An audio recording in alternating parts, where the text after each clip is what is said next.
सरकारी नौकरी सबका सपना होता है और बेरोजगारी के दौर में हर व्यक्ति चाहता है कोई ना कोई सरकारी नौकरी मिल जाए।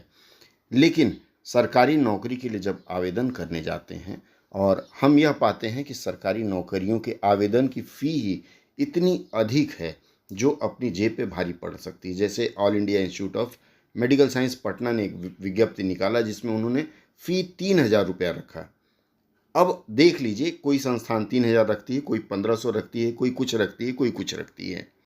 अब सोचिए, जो बेरोजगार गरीब युवा है जिसके घर की औसत आय मासिक अधिकतम 15,000 रुपये तक जाती है, उसे अगर 5 जगह आवेदन करना हो तब तो उसका परिवार फांके में ही चला जाएगा।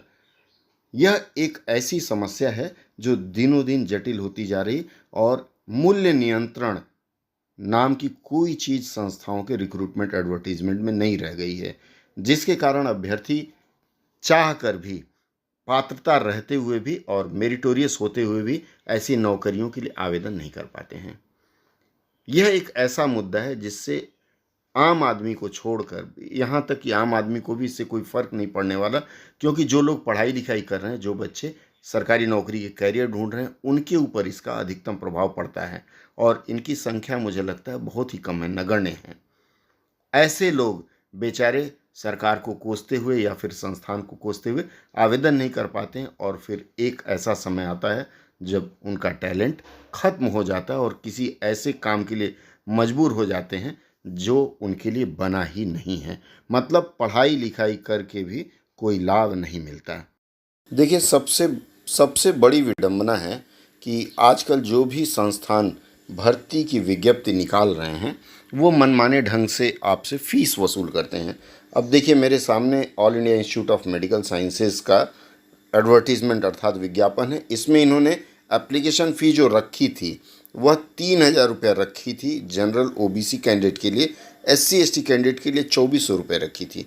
इस तरह से विभिन्न संस्थान हैं। हालांकि इन्होंने 25 तारीख को एक कॉरिजेंडम शुद्धि पत्र जारी करके इस फीस में कमी कर दी, लेकिन मान लीजिए जिन बच्चों ने अब तक आवेदन करने की सोची होगी वे तो हताश ही हुए होंगे। ज़्यादातर ऐसी सरकारी नौकरियों के लिए वही लोग आवेदन करते हैं जो लोग मिडिल या लोअर मिडिल क्लास के हैं।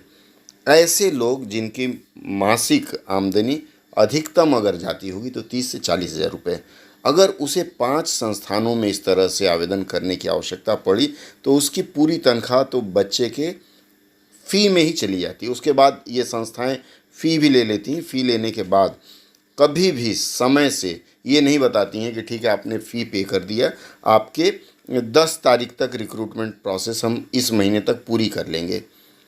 इसको लेने के बाद भी इनकी जो प्रक्रिया है वो लंबित रहती है।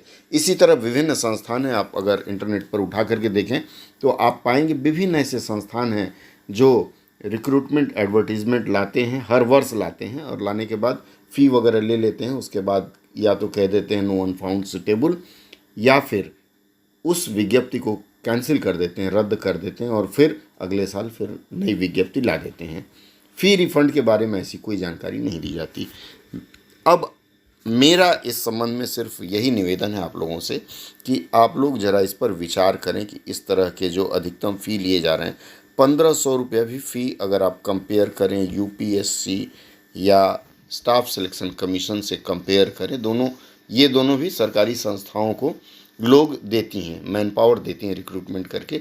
इनकी फ़ी अधिकतम फ़ी बहुत ज़्यादा गई है तो 250 रुपये तक जाती होगी या उससे कम ही रहती है। कुछ संस्थाएं ऐसे हैं जिन्होंने आवेदन शुल्क 500 रुपया प्लस जीएसटी रखा हुआ है। चलिए मैं मान लेता हूँ 500 रुपये तक भी एक व्यक्ति दे सकता है, लेकिन अगर इसी तरह से हर संस्थान अपनी फ़ी इस आधार पर बढ़ाती रही रिक्रूटमेंट फ़ी, तो मुझे नहीं लगता कि आने वाले समय में किसी गरीब का बच्चा इस तरह के संस्थाओं में सरकारी नौकरी कर पाएगा। आवेदन ही नहीं कर पाएगा तो कर कहाँ पाएगा।